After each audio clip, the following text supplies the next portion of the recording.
Welcome back for a slightly delayed extra. And why was that, Charles?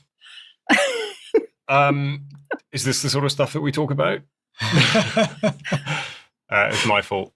I'll take that. It's my fault. We don't need to get into detail. But anyway, Mike, notwithstanding your previous remark, thank you very much for coming back with me. Sandy, thank you for staying on the line. Now, we were talking about propaganda and its relationship with not just Hollywood, but presumably Bollywood and every other Hollywood out there. It is amazing. I mean, I can't remember whether I ever saw that particular film, which is, if you haven't just watched the main news program, it was Contagion, a star-studded cast from 2011, basically filming exactly what happened from late 2019 onwards, as far as I could tell.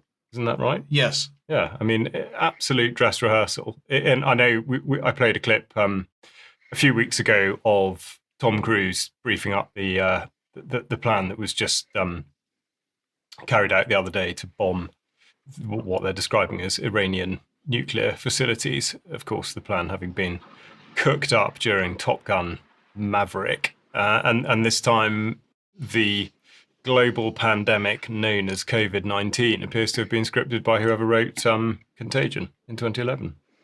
Yes, but I mean, to the word, social distancing. The fact that Matt Damon was prepared to have the complete brass neck to do what he did there was just incredible. It absolutely is. Well, I specifically took that clip because of what he says about, well, first of all, the clearly the total lie about sitting still saves lives, and the more still you sit, the more lives you can save. But it's the insistence that you have to look at a device.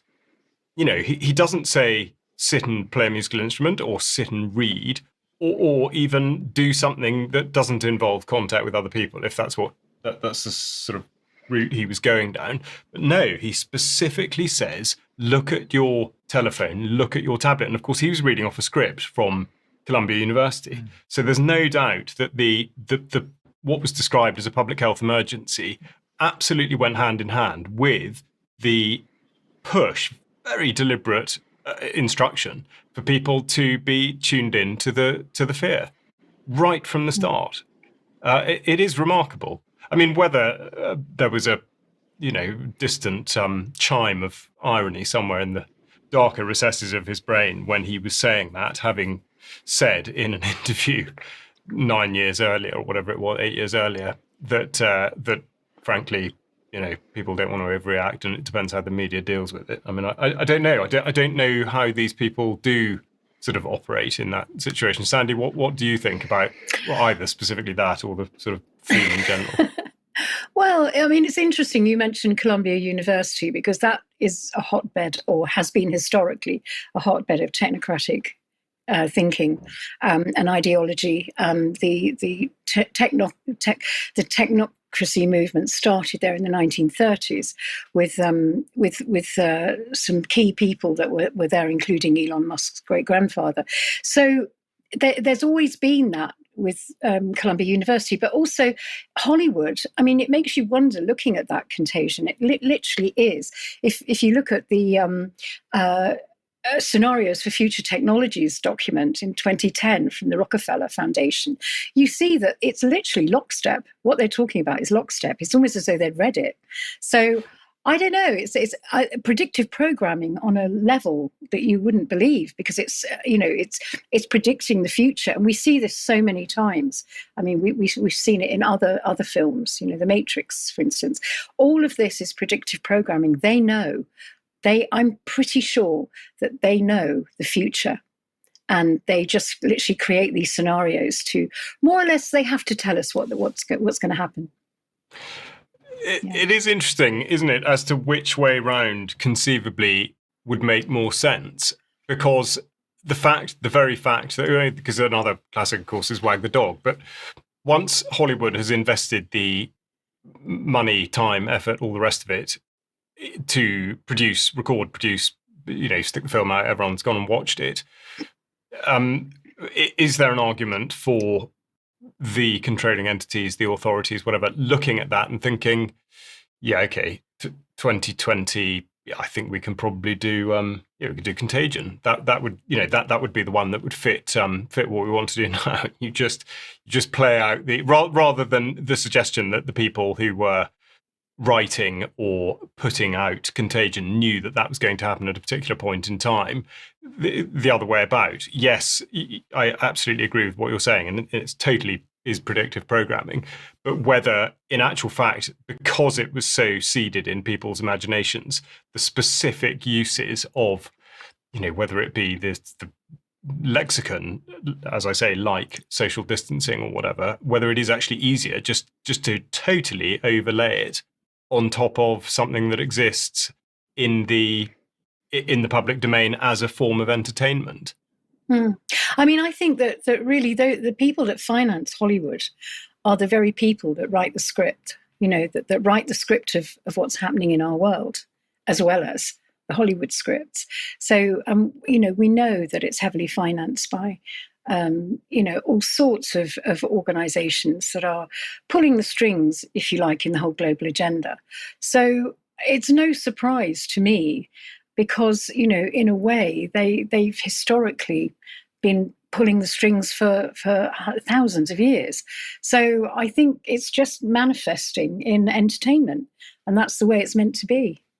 They know the story, and they're playing it out. Yeah.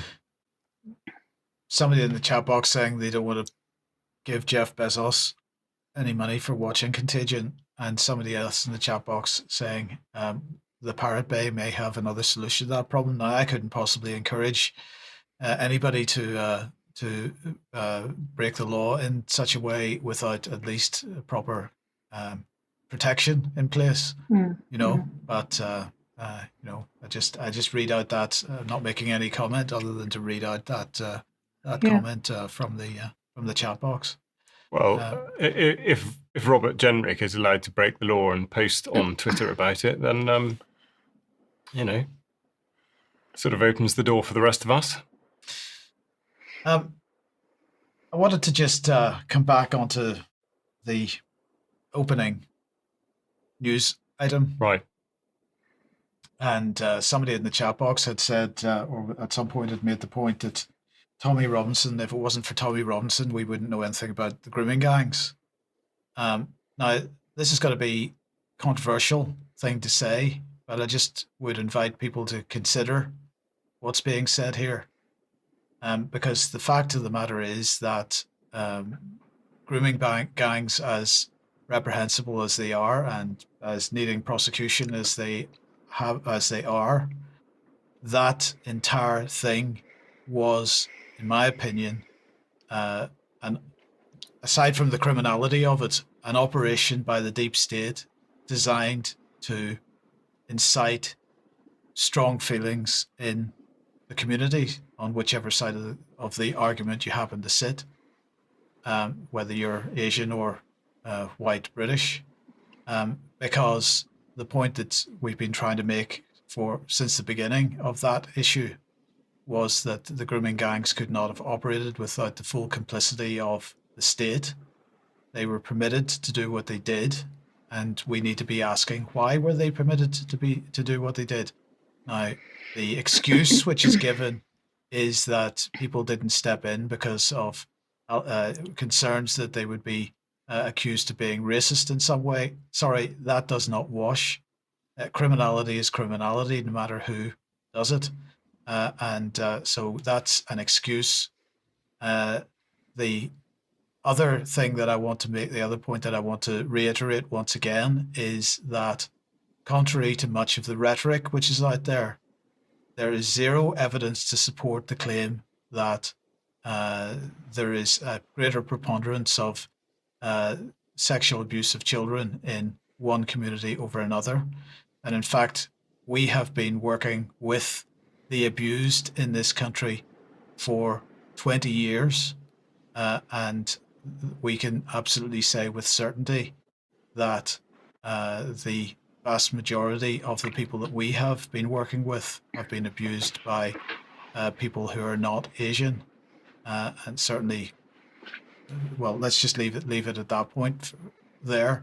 So the question is, if Tommy Robinson has gotten the lid off grooming gangs, he did so with the support of the mainstream press, in a sense, because suddenly that issue became an issue which hit the mainstream and therefore into a much broader public awareness than it had been.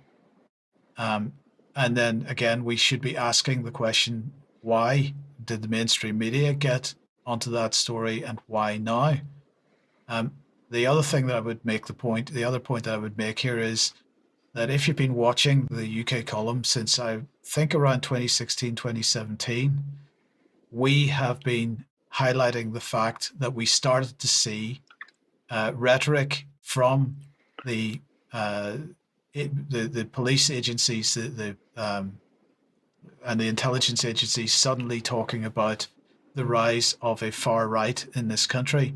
And at that time, we said that there was no such thing as a far right in this country. And that if there was a rise of the far right going to take place, it was going to happen because of the efforts of the British deep state. And I believe that's exactly what has happened, in the sense that people of all classes are being radicalized to a certain degree.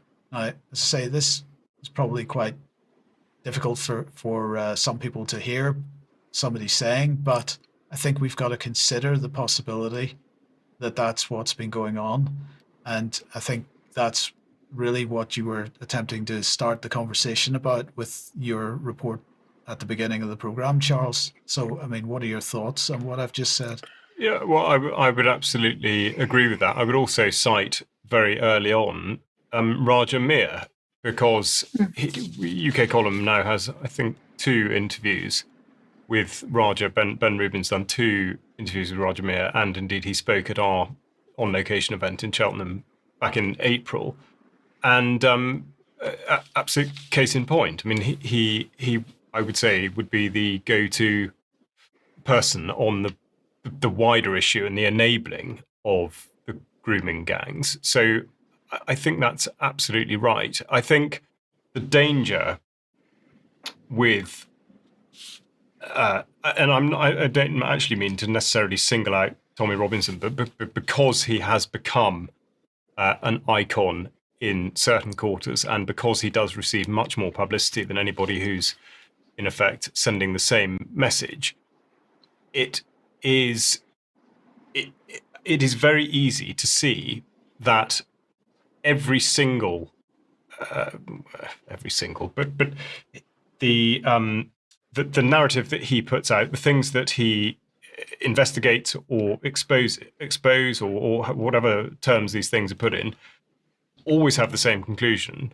which is that the villain of the piece is a Muslim, and that is problematic when it overlaps with, let's say, what's going on now, which is this campaign to do something that should be totally innocent. It's the Operation Raise the Colours, so to put flags everywhere. I mean, you go to any European country and people absolutely are flying the national flag off their house. It's completely normal. It should be totally normal, but it's not. It is absolutely being turned into a divisive issue, and it just crosses that line from being proud to be British to proud to be British at the exclusion of whatever else it is. And it's just that the most obvious one at the moment, as evidenced by that, okay, admittedly only one video, but absolutely there are lots more out there, of people tearing down Palestinian flags in order to replace them with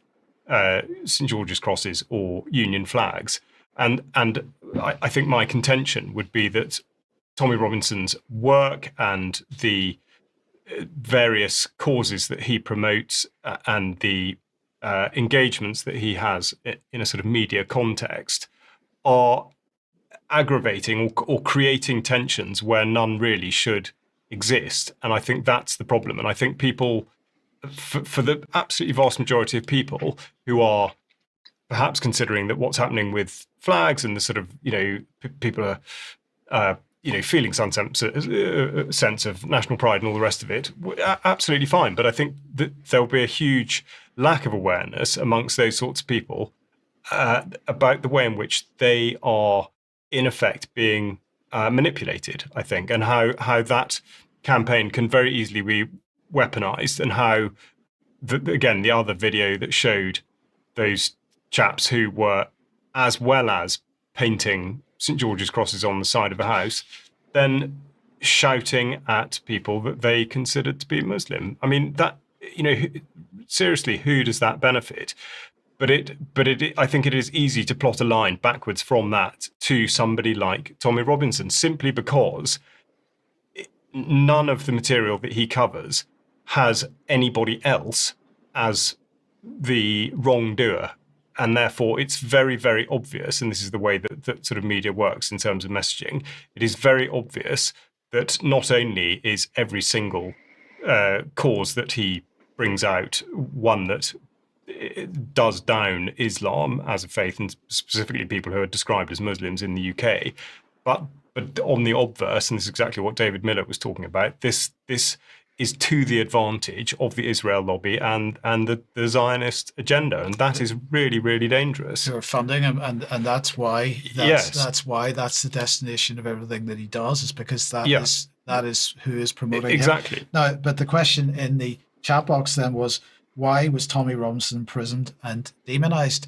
Look, we've got to get our heads around how these counter-gang operations work. If that man is standing up, funded by Zionism, pushing out a particular type of message, and then the state puts him in prison for something that he has done, what's the reaction among his supporters, but even among the broader population? Why is the state putting people in prison who were who have been making comments on social media about on so-called right-wing issues on immigration or whatever? Why are they putting those people in prison while they don't put people in prison for other left-wing topics? Why did they have this two-tier policing, two-tier everything at the moment? It's designed to wind people up. I would really urge everybody to read Frank Kitson's book, Gangs and Counter-Gangs. He was in charge of the British military operation in Kenya, in Malaya, in Northern Ireland at the very beginning, and so on. He wrote several books on this type of thing. We need to sort of try to get to grips with the types of psychological operations which are run by the state, and this comes back once again. We'll say it once again. Comes back to the change in military doctrine in this country and in other countries, but in this country, in recent years, where this type of activity was something that we exported to other places. To a greater or lesser extent, it is a game that we have played domestically as well, but it is absolutely, all the stops are off now. And the British government is absolutely using these tactics on its own population for 100 different reasons. And if we don't understand the tactics, then we don't understand what's going on around us, and we're going to fall into traps. Well, this is it. I mean, which is why I sort of wound up by saying it's digital ID. You create enough of this madness, and people will kind of accept anything. Sandy, we've banged on. What do you think about this? No, I mean, it's been fascinating. I don't think it's banging on at all. It's it's interesting because I just feel that this tinderbox point. It is really a tinderbox at the moment, and and it's very difficult because yes, everyone is being played by the establishment and beyond, and I think it's about.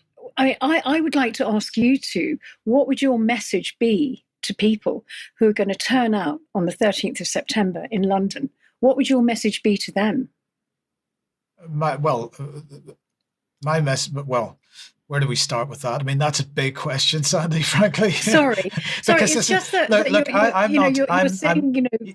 I'm playing devil's advocate here because there are people who are genuinely concerned about about what's happening to their country, the destruction in every single way of their country, and then they're being fed all this stuff. Oh, these migrants are staying in 4-star hotels. Look at what they're eating. They're eating better than you at home. You're struggling to feed your children, but look at them. It's all, it is a big and right big there, right with that, thing. That comment, you have absolutely hit the nail on the head. That is what's being done to us all.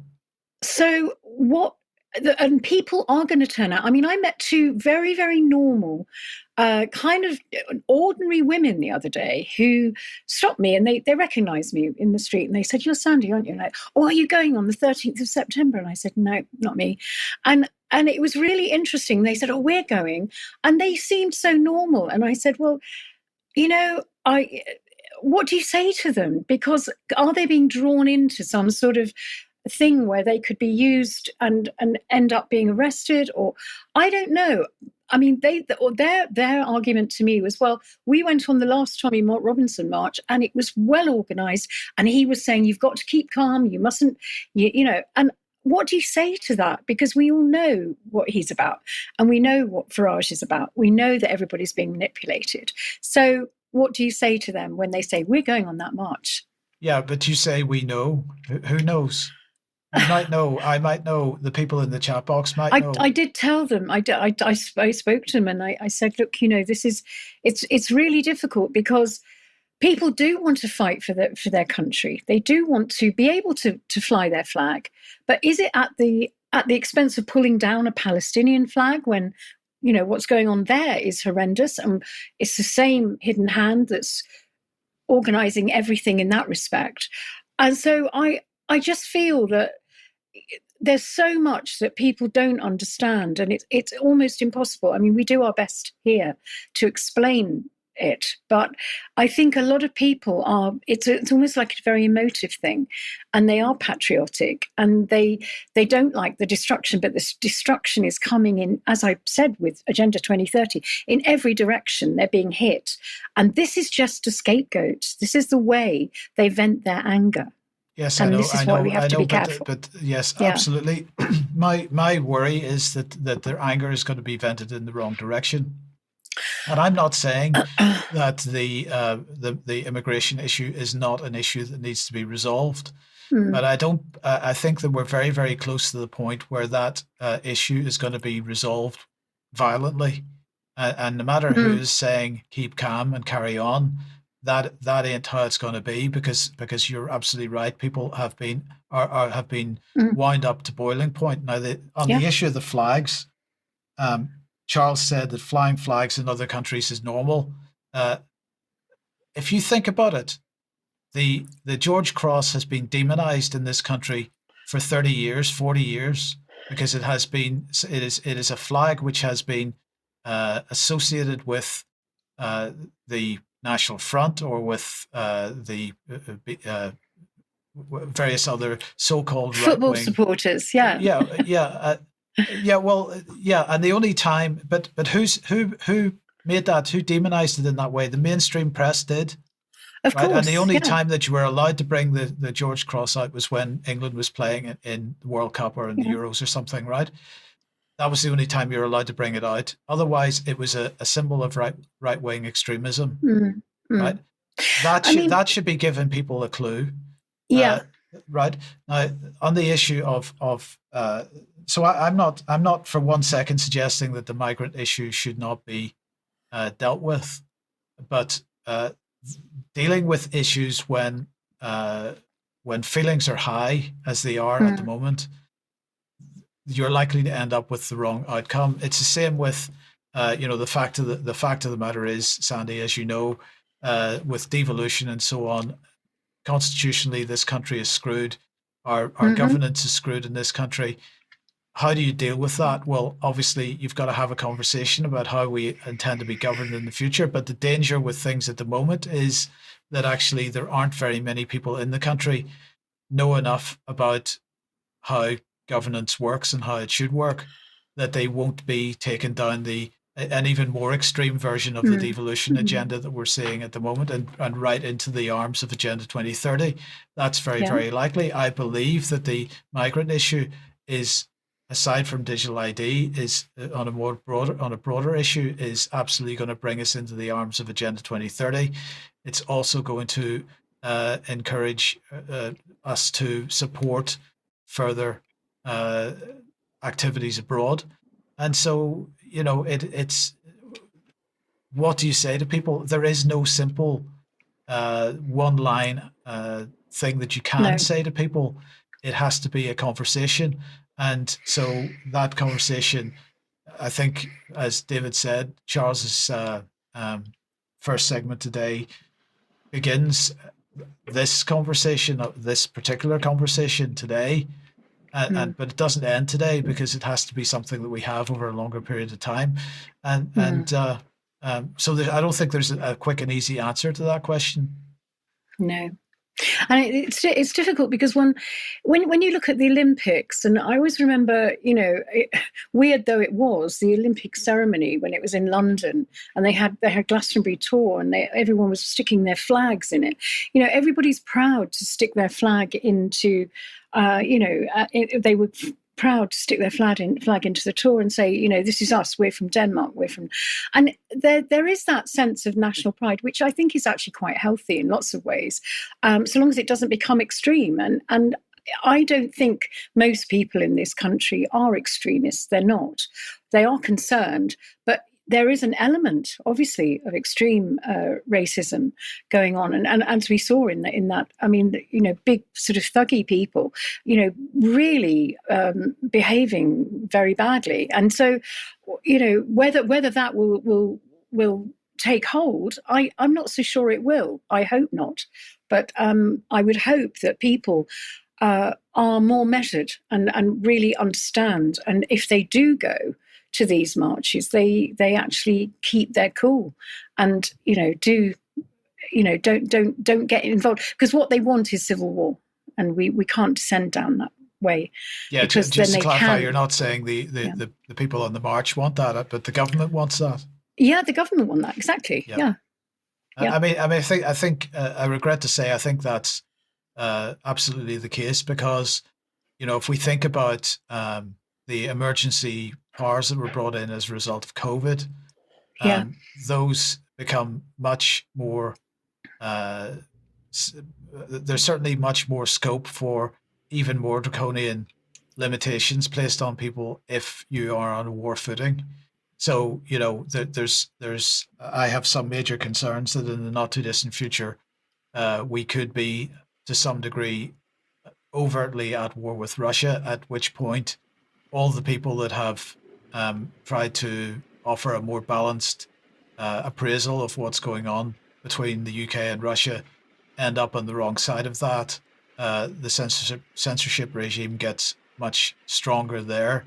But if there's a public safety issue with respect to civil contingencies, civil unrest, the possibility of people being injured or killed on the streets because of these divisions, then we're going to see much stronger lockdown than we saw during COVID, I think.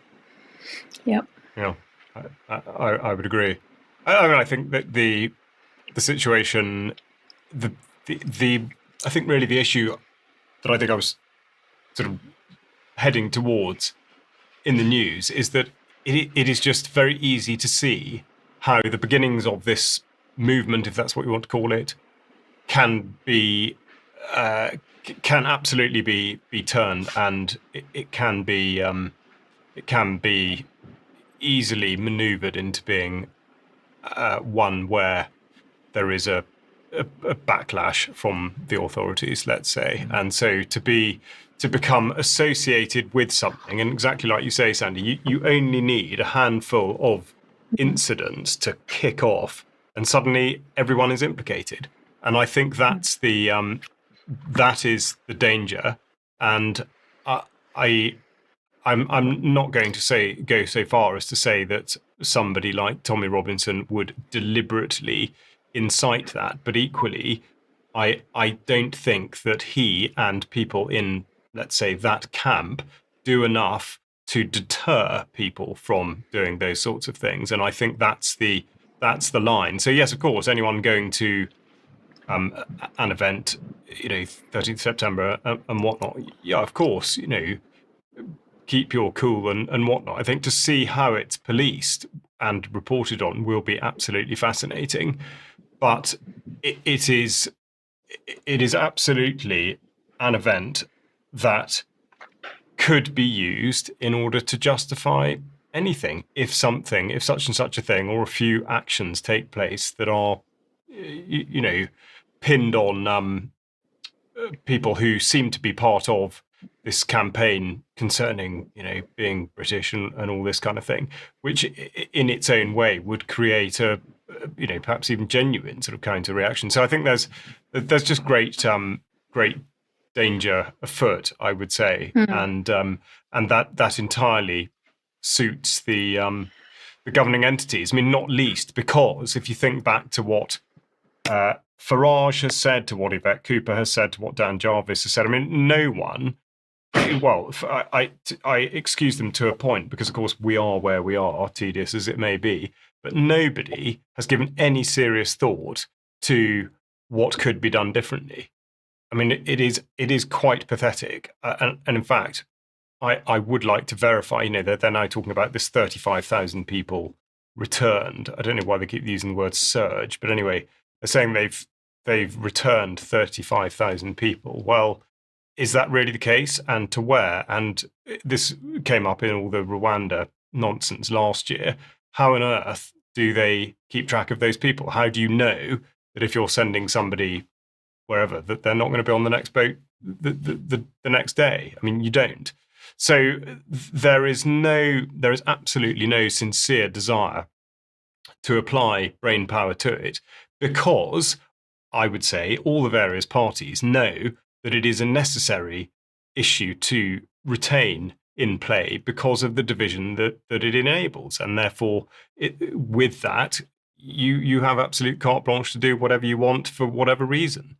And so I dare say Farage at the moment will be considered to be leading the field because he's the new kid on the block, and he hasn't yet had to actually demonstrate anything because he's not really even in opposition. Suit, isn't he? Well, but he might be. But I mean, the point is, he is actually formally within the political sphere now in this country, which is a relatively new development, of course, for him.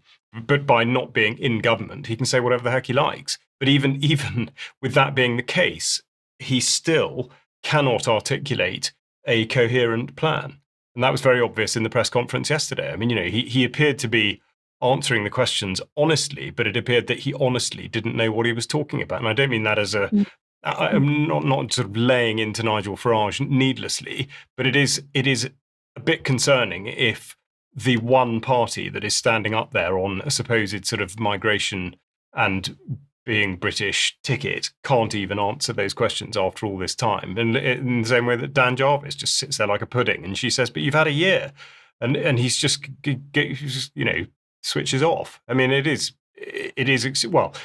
extraordinary for those individuals because, of course, Jarvis will think that he's trying to do something, as security minister and this, that, and the other. He will think that he's trying to do something noble, and yet he doesn't sit there in his ministerial office, sort of drumming the desk, think, God, I probably should have some substance to some of this. And he, so he doesn't know either. And therefore, yes, I mean, Sandy, I think the idea, the sort of tinderbox analogy is absolutely correct, I think.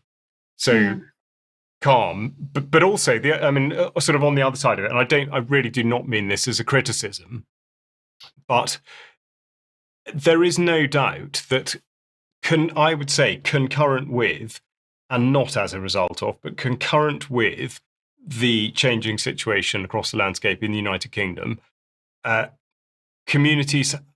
British communities have broken down. My conversation with Alex Thompson tomorrow about the church, absolute case in point. I'm not suggesting the church should be the one thing that holds everything together. For a lot of people, that is absolutely how it could be, should be. And indeed, if it were the case, one can imagine that a lot more things would sort of fall into place. But it's the same across the board. People's lives now are so incredibly fractured from one another in a community sense compared with how they should be. Whereas I think far too much of a sweeping generalization, let's say, but on what we're now sort of being pushed into thinking is like the opposite side. So say Islamic communities do retain that sense of cohesion.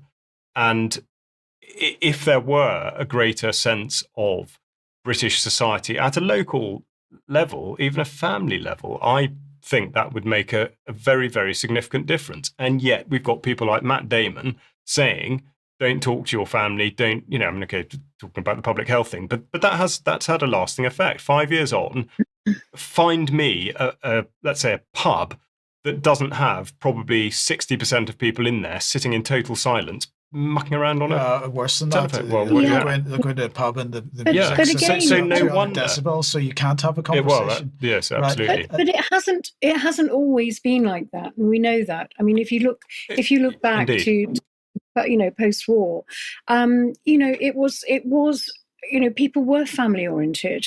They did do things together as a family. There was a moral compass, and church or no church, people were far more moral in those days. And there has been this total breakdown, particularly in the West, of morals and of everything that we actually, it makes us feel secure.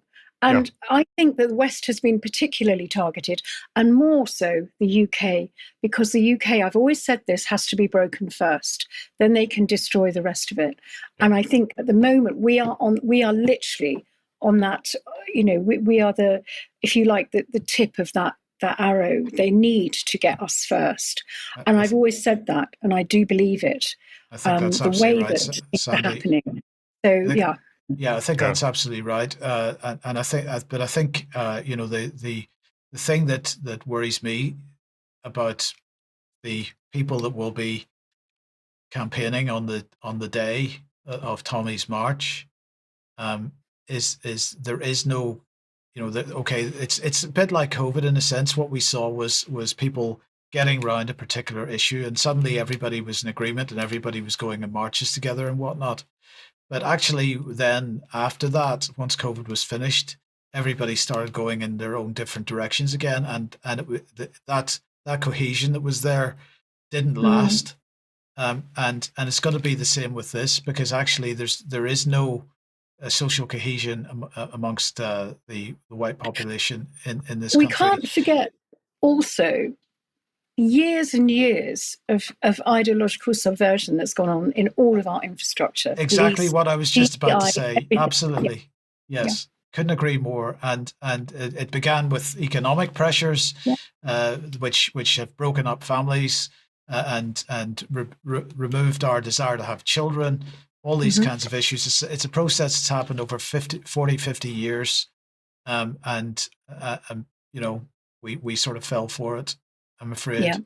And I mean, I include myself in this, because I have moved away from my family. I'm not, I don't have a close knit family around me, and the same with others that I know. So we have abandoned our community and our sense of community for getting a job or whatever it happens to be, because we didn't have the desire, or weren't able to generate that income where we were born and grew up. So I mean, exactly. I think none of this is coincidence. I think that what of course gets people is how terribly quickly things change, and how you I mean, it's almost like a flood. You suddenly realise too late that there's nothing you can do about it. I think that's what for a lot of people motivates them into a state of thinking almost akin to panic, because for a long time, things creaked and there appeared to be generally things ran in the same way. And I think the changes have been so stark and so rapid in recent years that people do feel that sense of total loss of control. We have less than a minute left. We do. Okay. Well, that has been I think a great discussion. It really has, and we will continue exactly that conversation, because it is so important, and it is really important that in as much as possible we come out of it, come out the other side in a positive, probably positive situation. So yes, embrace the culture of the nation and the fact that people are proud to be British and whatever, but for the right reasons, the right motivations, and the right results, I think. Yeah. So we just have to try really hard with that. Anyway, Sandy, thank you very much indeed for staying on the line and for great insights. That was terrific. Mike, thank you very much indeed.